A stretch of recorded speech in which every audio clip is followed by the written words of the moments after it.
नमस्कार दोस्तों, आज हम आपको इस रहस्यमयी मनुष्य की उत्पत्ति के बारे में बताएंगे। मनुष्य की उत्पत्ति कब हुई, बंदर बना मनुष्य या नहीं? मनुष्य की उत्पत्ति का सिद्धांत हर धर्म में अलग अलग है। मनुष्य की उत्पत्ति कब हुई, कैसे हुई और क्या मनुष्य बंदरों का विकसित रूप है? ऐसे कई सवाल मन में उठते हैं जिसका जवाब विज्ञान अपने तरीके से देता है और धर्म अपने तरीके से। यहाँ प्रस्तुत है हिंदू धर्मानुसार मनुष्य की उत्पत्ति का सिद्धांत। हिंदू धर्म अनुसार मानव किसी भी प्रकार के बंदर का विकसित रूप नहीं है। पौराणिक ग्रंथों के अनुसार वानर और बंदरों को मनुष्य से अलग माना गया है। मानव की पहले लंबाई, आयु और उसका रूप भिन्न था, लेकिन फिर भी मानव जैसा प्राचीन काल में दिखता था वैसा ही आज भी है। बस उसके शरीर पर से बालों की मात्रा कम हो गई। जिस तरह वानरों या बंदरों की कई प्रजातियां होती है, उसी तरह मानव की भी कई प्रजातियां थी और आज भी उनमें से कुछ विद्यमान है। संसार के इतिहास और संवत्सरों की गणना पर दृष्टि डालें तो ईसाई संवत सबसे छोटा अर्थात 2018 वर्षों का है। सभी संवतों की गणना करें तो ईसा संवत से अधिक दिन मूसा द्वारा प्रसारित मूसाई संवत 3585 वर्ष का है। इससे भी प्राचीन संवत युधिष्ठिर के प्रथम राज्यारोहण से प्रारंभ हुआ था। उसे 4172 वर्ष हो गए हैं। इससे पहले कलियुगी संवत शुरू 5117 वर्ष पहले शुरू हुआ।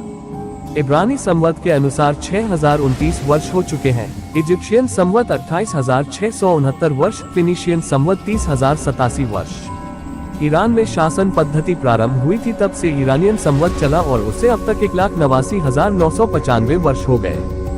ज्योतिष के आधार पर चल रहे चाल्डियन संवत को 2,15,87,000 वर्ष हो गए। खताई धर्म वालों का भी हमारे भारतीयों की तरह ही विश्वास है कि उनका आविर्भाव आदिपुरुष खता से हुआ। उनका वर्तमान संवत 8,88,40,388 वर्ष का है। चीन का संवत जो उनके प्रथम राजा से प्रारंभ होता है वह और भी प्राचीन 9,60,02,516 वर्ष का है। अब हम अपने वैवस्तु मनु का संवत लेते हैं जो 14 मनवंतरों में से एक है। उससे अब तक का मनुष्य उत्पत्ति काल 12,05,33,117 वर्ष का हो जाता है, जबकि हमारे आदि ऋषियों ने किसी भी धर्मानुष्ठान और मांगलिक कर्मकांड के अवसर पर जो संकल्प पाठ का नियम निर्धारित किया था और जो आज तक जो का त्यों चला आता है, उसके अनुसार मनुष्य के आविर्भाव का समय 1,97,29,449 वर्ष होता है, जबकि 1,96,08,53,118 वर्ष पहले सृष्टि की उत्पत्ति हुई थी।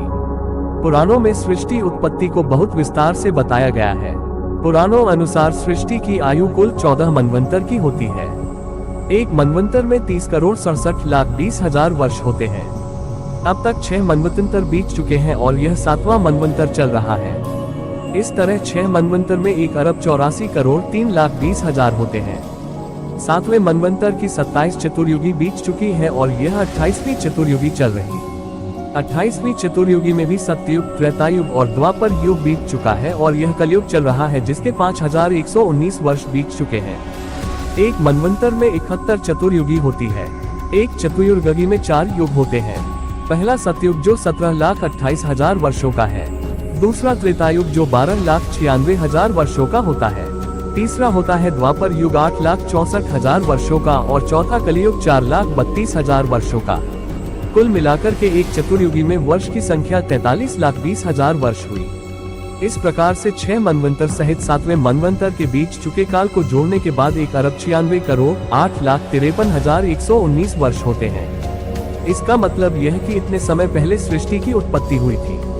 और भी ऐसी जानकारी के लिए हमें सब्सक्राइब कीजिए, हमेशा ही और बेहतरीन रहस्यमय सुनाते रहेंगे। धन्यवाद।